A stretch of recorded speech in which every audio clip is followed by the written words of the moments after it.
The chaos of that Wednesday morning at the Golden Bean Coffee in the heart of Chicago was the perfect setting for the biggest mistake of Lauren Bailey's life as she balanced her laptop, a folder of documents, and the anxiety of her first day at a new job. She could never have imagined that the man in the apron who served her cappuccino, and whom she treated with undue familiarity, was actually Richard Sinclair, the owner of the largest coffee chain in the country and her new direct boss. And even more surprisingly, he decided not to correct her, charmed by the authentic way she spoke about coffee and numbers without the typical nervousness his presence caused in employees. A double cappuccino with cinnamon and no sugar. Please, Lauren ordered without looking up from the documents she was frantically reviewing. She was preparing for an interview she had in an hour at the Golden Bean headquarters, where she was vying for the senior financial analyst position. Name for the order? Asked the man behind the counter in a deep voice she barely registered. Lauren. But you can just put Lori, she replied distractedly, finally lifting her gaze and meeting a pair of green eyes watching her with curiosity. The man had dark, slightly disheveled hair, broad shoulders under the brown coffee shop apron, and a restrained smile that lit up his face when their eyes met. Something about this barista seemed strangely familiar. The other employees treated him with an unusual deference, and customers cast curious glances in his direction. But Lauren, new to the city after years working for multinationals overseas, didn't notice the signs. First time here? He asked, preparing the coffee with a skill that suggested years of practice. Is it that obvious? Lauren laughed, relaxing for a moment. I just moved back to the States after 5 years in London. I'm starting a new job today at this company's headquarters, actually. She paused. Which is ironic. I know everything about this place's numbers, but I'd never actually been inside one. The man raised his eyebrows, visibly interested. So you understand numbers? That's what they say, she replied with a confident smile. Actually, if I were the CEO, I'd suggest a complete overhaul of the pricing system. You have excellent margins on specialty coffees, but you're losing money on the pastries. Lauren stopped abruptly. Sorry, professional hazard? Of analyzing everything. The man smiled enigmatically as he handed her the cappuccino. Never apologize for being good at what you do. Their fingers brushed briefly during the exchange, and Lauren felt an unexpected shiver. Thanks for the coffee. She hesitated. Richard, he replied, adding nothing more. Well, Richard, you make a cappuccino that saved my morning. Maybe I'll come back tomorrow to tell you how the interview went, she said with a smile, never imagining she would see that same man again in less than an hour. Sitting at the head of the conference table, without an apron, wearing an impeccable suit, and being called Mr. Sinclair by everyone around him. What Lauren didn't know was that Richard Sinclair had an occasional habit of working incognito in different branches of his chain to stay in touch with the day-to-day business he had built.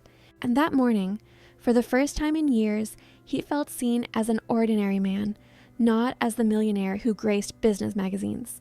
And that fascinated him completely. As Lauren hurried to the company headquarters, Richard made a quick call. Sarah, about the candidate for the financial analyst position, Lauren Bailey, I want to conduct the interview personally. Fate had prepared a meeting for them that neither could have anticipated, and that would change their lives in ways they could never imagine. The clock ticked rapidly toward the moment Lauren would discover her mistake, and Richard would have to decide whether to reveal that the man she had shown interest in was, in fact, her new boss. The Golden Bean headquarters occupied a glass tower in the heart of the Loop, with a breathtaking panoramic view of the city.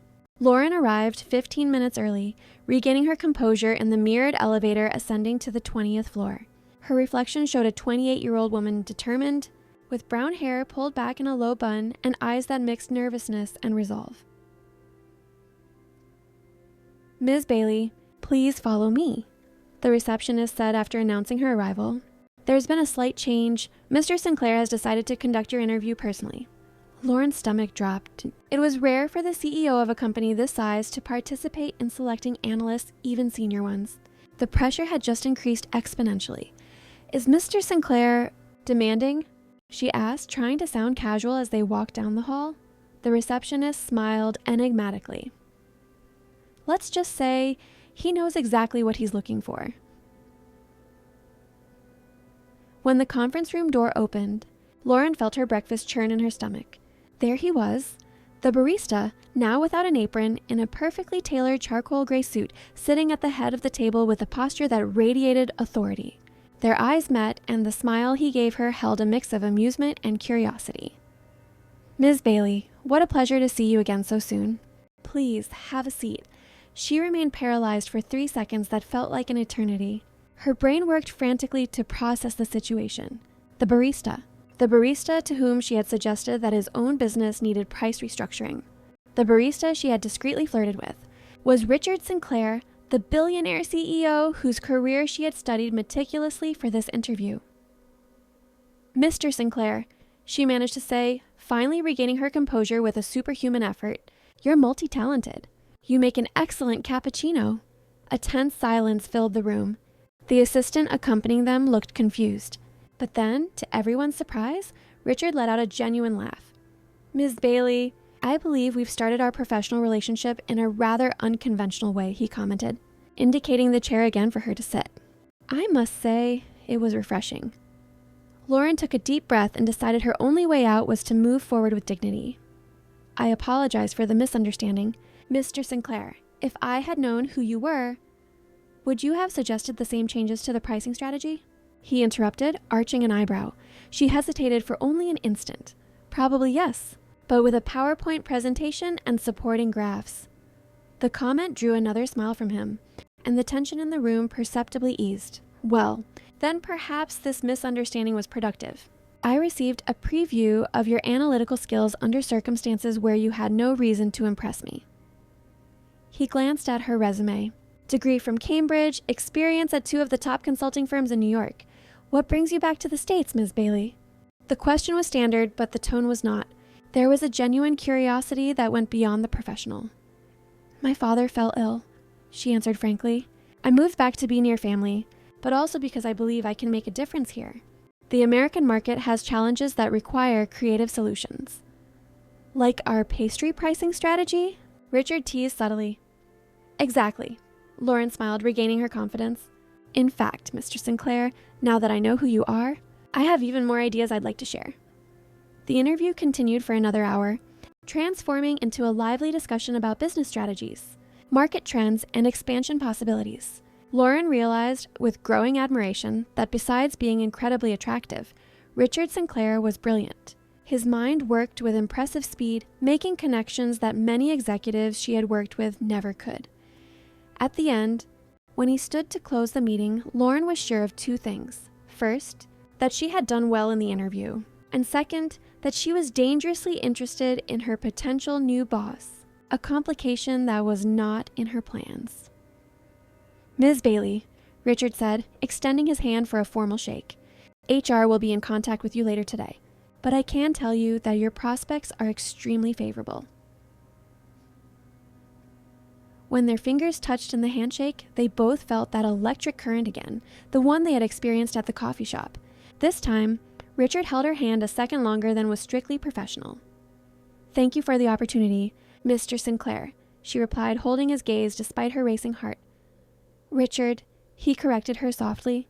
"At the cafe, you called me Richard." As Lauren left the room, she felt his eyes following her. What she couldn't imagine was that as soon as the door closed, Richard picked up the phone. "Sarah, Ms. Bailey is hired. Prepare a special contract. I want her working directly with me on the international expansion project." The decision wasn't just professional, and he knew it. But there was something about that woman, her sharp intelligence, her disarming honesty, her natural beauty, that intrigued him more than anyone he had met in years. And Richard Sinclair always got what he wanted. For the next 3 weeks, Lauren dove headfirst into her new job at Golden Bean. The international expansion project was exactly the challenge she was looking for. But working directly with Richard proved to be a daily trial for her professionalism. The man was brilliant, demanding, and disturbingly attractive, a dangerous combination that tested her concentration during long strategy meetings. "Do you think it's viable to start with Argentina? Or do you prefer Portugal as the gateway to Europe?" Richard asked on a Friday afternoon when only the 2 of them remained in the conference room, surrounded by maps, charts, and financial projections. "Portugal has the language advantage, But the operational costs are significantly higher, Lauren replied, trying to focus on the spreadsheets in front of her and not on the way he had rolled up his shirt sleeves, revealing strong forearms. Argentina has a similar coffee culture and could be an excellent testing ground before we move into more competitive markets. Richard watched her with that peculiar intensity that always made her wonder if he was evaluating her ideas or something else. I agree, he said finally, leaning in to examine the map she had prepared. The movement brought him dangerously close, and Lauren caught his scent, a sophisticated combination of cedar and vetiver. Your work has been exceptional, Lauren. Thank you, she replied, keeping her voice steady despite the warmth rising in her neck. It's a stimulating project. Stimulating enough to justify the constant overtime?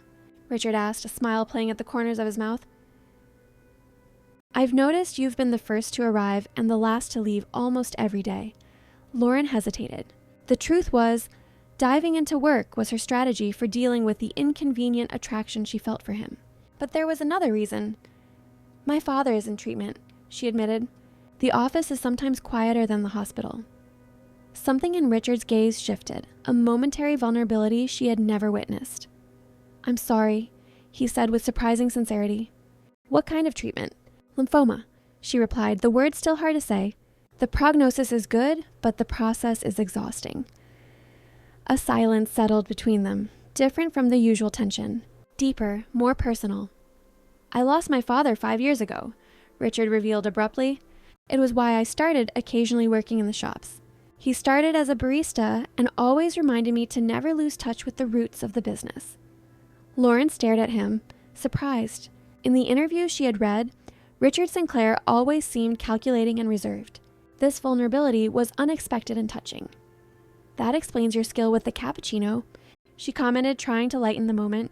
He smiled, a genuine smile that rarely appeared in the corporate setting. I learned from the best.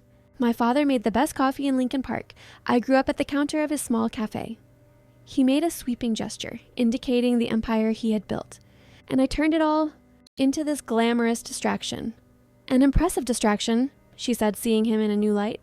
How about we continue this conversation in a less corporate environment? Richard suggested suddenly. There's an excellent French restaurant 2 blocks from here. The invitation hung between them, heavy with possibilities. Lauren knew she should refuse. He was her boss, and mixing business with pleasure was a recipe for disaster. But there was something in that moment of genuine connection that made it impossible to say no. That would be, she searched for the right word, interesting. The restaurant was discreet and elegant, with private tables and alcoves separated by trellises covered in vines. Away from the corporate environment, Richard seemed more relaxed, more human. He ordered wine for both of them and spoke with the owner like an old friend. Marco and I grew up together, he explained when the man walked away, before either of us dreamed of owning our own businesses. You keep old friends close, Lauren observed.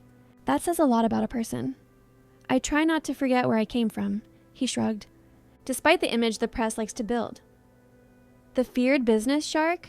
She teased, surprising herself with her own boldness. Richard laughed, a rich, genuine sound. The very one. I must confess, the reputation is sometimes useful in negotiations. The conversation flowed naturally, moving away from work and onto more personal ground. They talked about books, movies, places they had visited.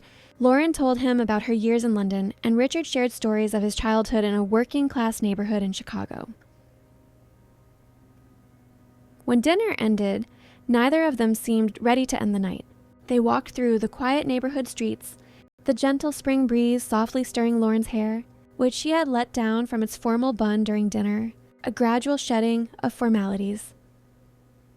I never imagined my billionaire boss would be so normal, she commented, the wine giving her courage for her frankness. Normal? He raised his eyebrows, feigning offense. I hope that's a compliment. The highest one, Lauren assured him. Authentic people are rare in this world. They stopped at the entrance of a small park, the city lights reflecting on the waters of a small pond.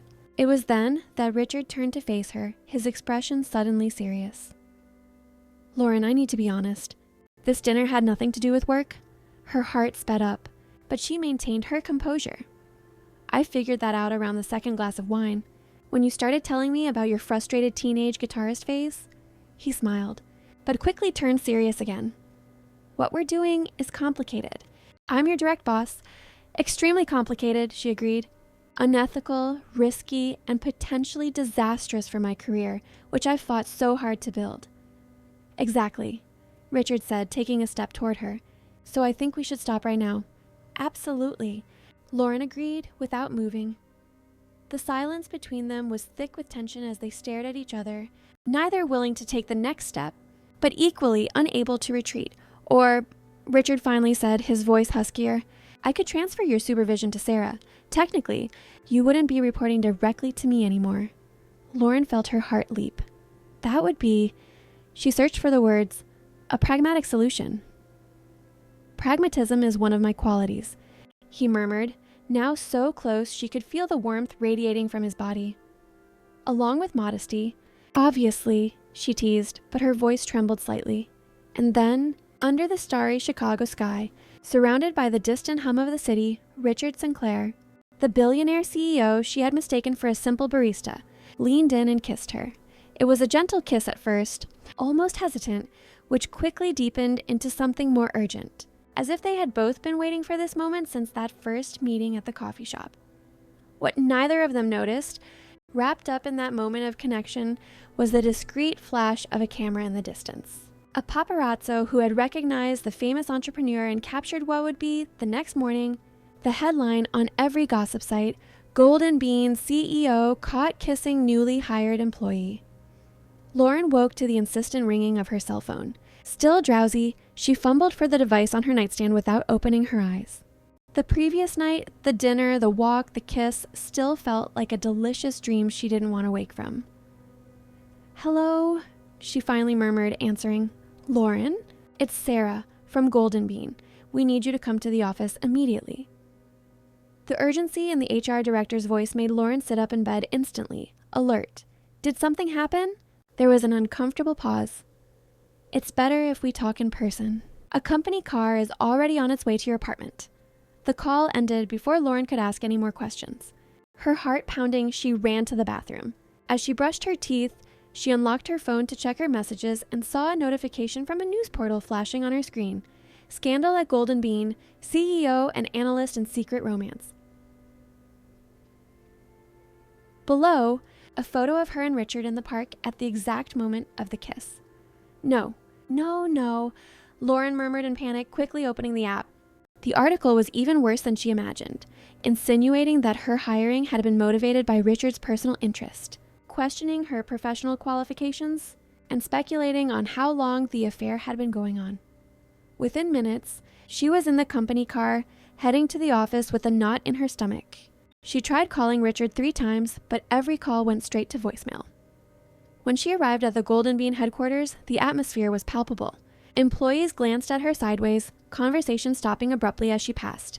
Sarah was waiting for her at the door of a conference room, her expression grave. The board is assembled, she informed her without preamble. Richard has been in there for 2 hours. Sarah, this isn't what it looks like, Lauren began, but was cut off by a firm gesture from the executive. I don't care what it looks like, Lauren, Sarah said in a low voice, but be prepared. The shareholders are furious. The company is about to go public, and a scandal like this is the last thing we need. Before Lauren could reply, the conference room door opened and Richard emerged, followed by men in suits, all with grim expressions. Upon seeing her, his eyes softened momentarily, but only for a second before his professional mask returned. Ms. Bailey, please join us. What followed was one of the most humiliating moments of Lauren's life. The chairman of the board, a middle-aged man with cold eyes named Robert, conducted an interrogation that felt more like a trial. They questioned her hiring, her competence, her intentions. I have a master's degree from Cambridge and 5 years of international experience. Lauren defended herself, fighting to maintain her composure. I was hired for my qualifications, which can be verified on my resume. And the romance with Mr. Sinclair? Did it start before or after you were hired? The man asked directly. Lauren felt her face burn. There is no romance. There was one dinner, which happened last night after 3 weeks of intense work on the expansion project. It was the first time we met, outside of a professional setting. The skeptical looks around the table made it clear that few believed her. Richard, who had remained silent during the interrogation, finally intervened. "Gentlemen, we have already clarified the facts. Ms. Bailey is being honest. If anyone is to be held responsible for any breach of protocol, it is me." The chairman stared at him harshly. "Richard, you built this company from scratch and turned it into a market leader, but that doesn't put you above the corporate policies you established yourself. The IPO is scheduled to launch in 3 weeks. We cannot afford a scandal. I am aware of that." "Robert," Richard replied, his voice controlled, but with an underlying tension Lauren had never perceived before. "Well, under the circumstances," the chairman continued, "the board has decided that Ms. Bailey will be transferred to the Los Angeles office under Carlos's direct supervision, where she will continue to work on the expansion project, but without direct contact with you." The shock hit Lauren like a punch. "Los Angeles? But my father is in treatment here in Chicago. I moved back to the States specifically to be near him." It's either that or termination, Ms. Bailey," Robert replied coldly. "And frankly, considering the situation, we are being generous." Lauren felt her eyes sting with unshed tears. All her hard work, her professional reputation, all compromised by a single moment of weakness. "I request a moment alone with Ms. Bailey," Richard said suddenly, standing up. It wasn't a request, it was an order, and even the board recognized his authority. When everyone had left the room, a heavy silence settled between them. Lauren was the first to break it. "So this is how it ends?" Before it even began, her voice was low, trembling with restrained emotion. "I get exiled to LA or fired." Richard ran his hands through his hair, a rare gesture of frustration she had never witnessed. "I'm so sorry, Lauren. This exposure, this wasn't what I wanted for you. For me?" She laughed humorlessly. "What about you? Your reputation is on the line too." "I'll survive," he shrugged. "It's not the first crisis I've faced, but your career is just beginning, and I can't let it be tarnished because of a moment of recklessness." She completed bitterly. "I was going to say sincerity," Richard corrected gently, moving closer. "Last night was the first time in years I felt truly connected to someone." His gaze was intense, almost vulnerable, a facet of the powerful CEO that few had ever witnessed. "But that doesn't change the reality," Lauren observed sadly. "I can't go to LA. My father needs me here." "I know," Richard nodded. "That's why I prepared an alternative." He slid a folder across the table. Lauren opened it hesitantly, finding a new contract. As she read, her eyes widened in surprise. "You're offering me a position at the Golden Bean Foundation? As financial director?" "The foundation is legally separate from the company, though it shares the name," Richard explained. "It works on social projects, primarily training at-risk youth for the job market." "It's the same salary." "The benefits are maintained and you remain in Chicago." He paused significantly. "And most importantly, you wouldn't report to me, but to the foundation's independent board." Lauren stared at him, trying to process the offer. "Why are you doing this?" "Because I recognize talent when I see it," he replied simply. "And because," he hesitated, choosing his words, "I believe some things are more valuable than corporate policies." Before Lauren could answer, the door opened and the board returned. Richard immediately resumed his professional posture, moving away from her. "Gentlemen," he announced, "Ms. Bailey has just received an offer to take over as financial director of the Golden Bean Foundation. As you all know, the foundation operates independently, with its own board." Robert frowned. "Is this a maneuver to bypass our decision, Richard?" "It's a solution that preserves the company's integrity and recognizes the exceptional talent of a qualified professional," Richard replied firmly, "unless the board now wants to interfere in the foundation's operations as well." The challenge was laid down, and everyone in the room knew that Richard Sinclair rarely lost a corporate battle. After a tense deliberation, the board agreed to the transfer, on the condition that Richard and Lauren signed commitment terms ensuring they would maintain a strictly professional relationship for the next 6 months, until the critical IPO period had passed. At the end of the meeting, as everyone was leaving, Richard managed to whisper quickly to Lauren, "6 months goes by fast, and some things are worth the wait," with a mix of relief, confusion, and a whirlwind of conflicting emotions. Lauren left the conference room with one certainty. Her life had completely changed in just 24 hours. And she still didn't know if it was for better or worse. The new position at the Golden Bean Foundation turned out to be far more rewarding than Lauren could have imagined. Over the next 3 months, she threw herself into the work with a dedication that surprised even herself, perhaps as a way to compensate for the initial scandal, or simply to prove her worth, independent of Richard. The foundation operated in underserved communities, offering professional barista, administration, and entrepreneurship courses for young people.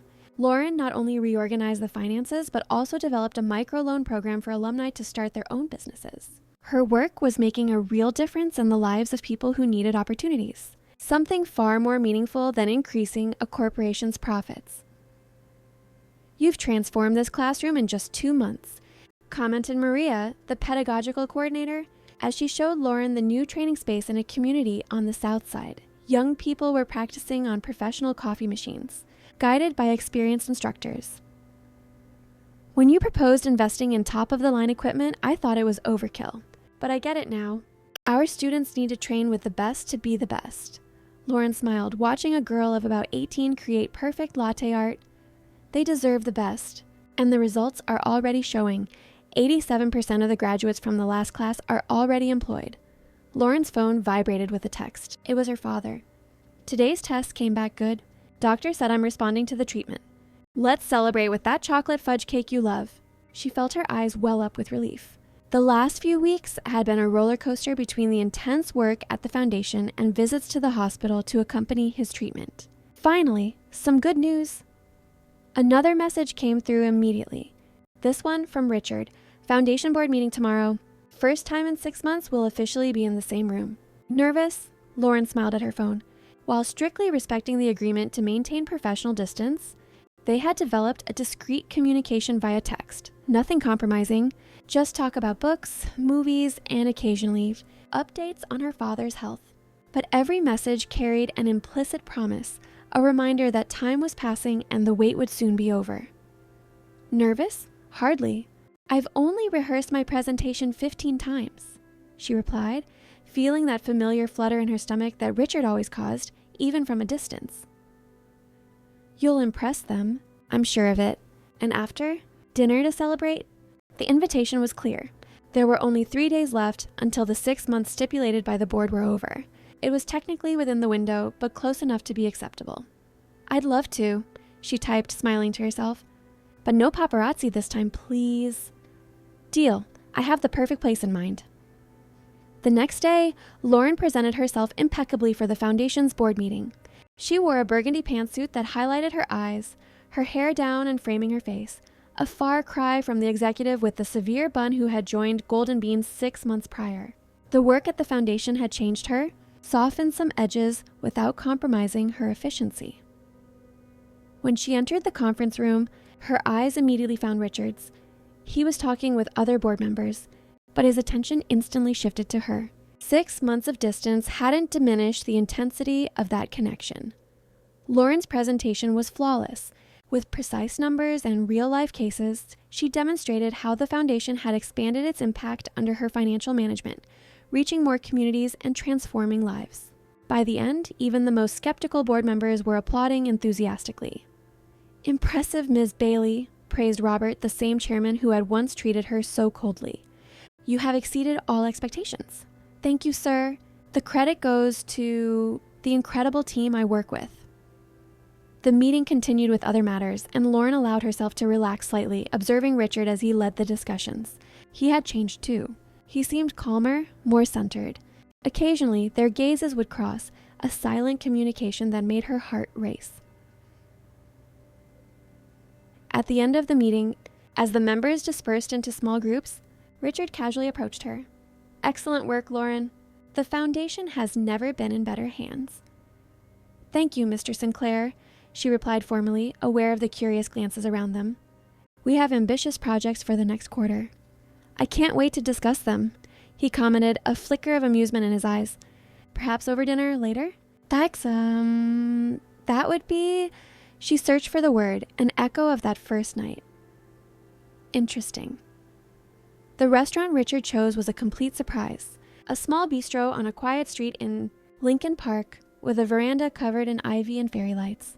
None of the ostentatious luxury she would expect from a billionaire, but a cozy, authentic place where they could talk without the pressure of prying eyes.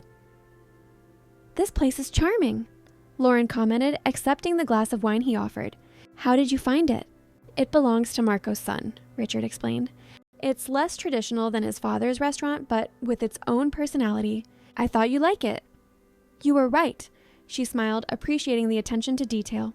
He had observed her preferences, chosen something aligned with her taste. As they enjoyed the meal, the conversation flowed naturally, as if the 6 months of separation hadn't existed. They talked about the work at the foundation, about her father's successful treatment, about the international expansion plans for Golden Bean that were finally materializing.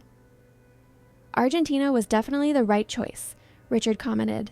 "The first 2 stores in Buenos Aires are already exceeding our revenue projections." "I'm glad it worked out," Lauren said sincerely. "I still feel like it's a bit my project too." "It is," he assured her. "Your analyses were fundamental. In fact," Richard hesitated, taking a sip of wine as if searching for courage. "That's what I want to talk about. I have a proposal for you." Lauren's heart sped up. A proposal? After 6 months of discreet texts of anticipation, she had expected something more personal. "A professional proposal?" she clarified, trying to hide the pang of disappointment. "Yes and no." Richard smiled enigmatically. "The Golden Bean Board is creating a new position, Director of Social Impact and Sustainability. The person would be responsible for both the foundation and integrating sustainable practices across the entire commercial operation. An executive director position with a seat on the board." Lauren's eyes widened in surprise. "And you're offering this position to me?" "The board is," he corrected gently. "Unanimously, I might add. Your work at the foundation impressed everyone, even Robert. But," she hesitated, "that would mean working directly with you again." "Yes," Richard confirmed, his eyes fixed on hers. "And that's why I need to ask. Do you think we can work together, professionally, considering everything?" The question hung between them, loaded with unspoken meanings. "It depends," Lauren replied finally, leaning closer. "Are we only talking about a professional relationship?" It was Richard's turn to hesitate, a vulnerable expression crossing his face. "The 6 months are officially over the day after tomorrow. I've spent every day counting, respecting the terms to the letter, but never stopping thinking about you, about that kiss." "Me too," she admitted softly. "But now we face a choice. If we accept what's happening between us, you would have to refuse the position," he continued. "The company policies are clear. Romantic relationships between executives at the same hierarchical level are allowed as long as they are disclosed, but not in a direct line of command." Lauren absorbed the information slowly. An extraordinary career or a relationship with Richard. She couldn't have both. "What's your suggestion?" she asked, studying his expression. "I don't have one," Richard answered honestly. "For the first time, I don't know what the right decision is. As CEO, I have to say you are the ideal person for the job. As a man," he paused significantly, "all I want is to finally be able to explore what we started 6 months ago." The silence stretched between them, full of possibilities and uncertainties. It was then that Lauren had a sudden idea, bold and potentially brilliant. "What if there's a third option?" Richard tilted his head, intrigued. "I'm listening." "What if," she chose her words carefully, "I accepted the position for a trial period of 3 months? During that time, we maintain a strictly professional relationship. No dates, no personal texts, nothing but work. At the end of the 3 months, we'd do an evaluation. If the work is functioning and we're both satisfied with the professional arrangement, we continue like that. If not, Richard prompted, his eyes never leaving hers. "If not, I go back to the foundation full-time and we explore other things," she finished, feeling her face warm under his intense gaze. A slow smile spread across Richard's face. A solution worthy of a Cambridge analyst. Pragmatic, rational, and completely torturous. Lauren laughed. "Do you think you can handle 3 more months? For a chance with you?" He extended his hand across the table, almost touching hers, but stopping millimeters away, a symbol of their situation. "I would wait much longer And at that moment, in a small bistro in Chicago, two people who began with a misunderstanding, she mistaking a CEO for a barista, found a path to what could be a true new beginning. What neither of them could foresee was that fate still had one more twist prepared for them. One that would test their feelings, their convictions, and reveal a truth about Richard Sinclair that not even Lauren, with all her perceptiveness, could have anticipated. 3 months later, Lauren walked through the halls of the Golden Bean headquarters with decisive steps, greeting colleagues along the way. Her presence no longer caused whispers or curious glances. She had earned everyone's respect with her exceptional work leading the new Directorate of Social Impact and Sustainability. The quarterly board meeting was about to begin, and it was a significant day for two reasons: the presentation of the new directorate's first results and, more importantly, for Lauren, the end of the trial period she and Richard had agreed upon. 3 months of impeccable professionalism, of strictly professional meetings, of formal communication. 3 months in which there hadn't been a single touch, a single moment alone, a single personal text. 3 months of growing tension, stolen glances, and a certainty that solidified with each passing day. What they felt for each other went far beyond the initial attraction. As she organized her notes in the empty room, Lauren reflected on her decision. The directorate had been an extraordinary challenge, integrating sustainable practices throughout the company's operation and expanding the foundation's reach. Her work was transforming not only the lives of youth in underserved communities, but the very corporate culture of Golden Bean. She loved what she was doing, but she also loved... Her thoughts were interrupted when the door opened and Richard entered, followed by his assistant Sarah, who was carrying a stack of documents. "Good morning, Ms. Bailey." He greeted her formally, but his eyes conveyed a much more personal message. "Prepared for the presentation?" "Completely, Mr. Sinclair," she replied in the same tone. The assistant set down the documents and left, leaving them momentarily alone. A silence thick with expectation hung between them. "Today's the day," Richard said finally, his voice softer. "Yes," Lauren confirmed, feeling her heart race. 3 months exactly. He took a step toward her, but was interrupted by the arrival of the first board members. The private moment had passed, and both immediately returned to their professional personas. The meeting proceeded as planned. Lauren presented the impressive results of her directorate: a 30% reduction in the company's carbon footprint, the implementation of sustainable practices across the entire supply chain, and the expansion of the foundation into 3 new communities. The board applauded enthusiastically, with Robert, now her biggest supporter, formally proposing Lauren's permanent confirmation in the role. "I believe I speak for everyone when I say the trial was a resounding success," the chairman declared. "We would like to formalize your permanent position as executive director with a 5-year contract and stock options in the company." It was everything Lauren could dream of professionally. Recognition, stability, real impact. Her gaze briefly met Richard's, who maintained a neutral expression, though his eyes revealed the inner storm.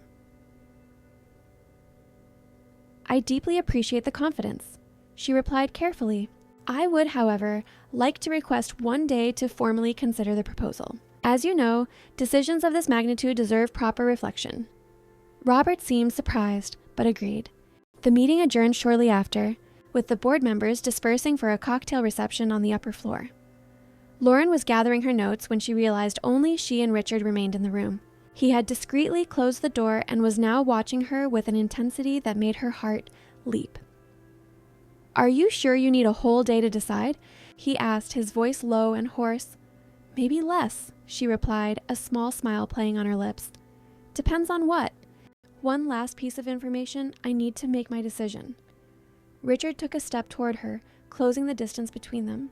"And what information would that be?" "For the past 3 months," Lauren began, keeping her voice steady despite her racing heart, "I've discovered that I love this job. I love the impact we're creating. I love the challenges. I love the direction we're taking." "I understand," Richard said, a shadow of disappointment crossing his eyes. "But I also discovered," she continued, taking a step toward him, "that working so closely with you, day after day, without being able to express what I feel, has been the most difficult experience of my life." Hope returned to light up his gaze. "For me too." "So," Lauren took a deep breath, "before I make my final decision, I need to know one thing. What exactly do you feel for me, Richard Sinclair? Because if it's just attraction or a passing fascination, maybe it's best if I accept this position and we continue as colleagues. Richard took her hands in his, the first touch in 3 long months. When you mistook me for a simple barista that morning, he began, his voice thick with emotion. It was the first time in years that someone saw me as just a man. Not as a CEO, not as a billionaire, not as a public figure. You spoke to me with honesty, without filters, without an agenda, and I fell in love with that authenticity. He squeezed her hands gently.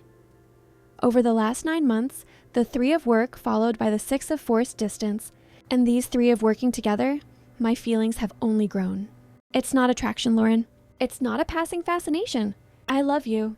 The 3 words hung in the air between them, simple and transformative. Well, Lauren smiled, tears of happiness shining in her eyes. In that case, I think I need to politely decline the board's offer. Or, Richard suggested, his eyes shining with a sudden idea, you could accept it, and I could step down as CEO to become chairman of the board. Technically, we would no longer be in the same hierarchical line. Lauren laughed, incredulous. You would leave the CEO position for me? For us, he corrected. I've been thinking about it for a while, actually. The company is stable, the stock is doing well, and I could dedicate more time to strategic projects as chairman, while our new CEO would take over daily operations. He caressed her face gently. Some things are more important than corporate titles, Lauren. In that moment, all doubts dissipated. Lauren Bailey, who had once mistaken her millionaire boss for a simple barista, now knew exactly who Richard Sinclair was. Not the powerful CEO, not the billionaire from the magazines, but the man who would put love above power. I love you too, she whispered, finally allowing herself to express what she had held in her heart for so long. When their lips met, 9 months after that first kiss in the park, there were no hidden photographers, no impending scandals. Just 2 people who found something genuine in the world of appearances of the corporate environment. And as for the coffee served on that fateful morning, Lauren always insisted it had been the best cappuccino of her life. Not because of the drink itself, but because it had changed her destiny forever.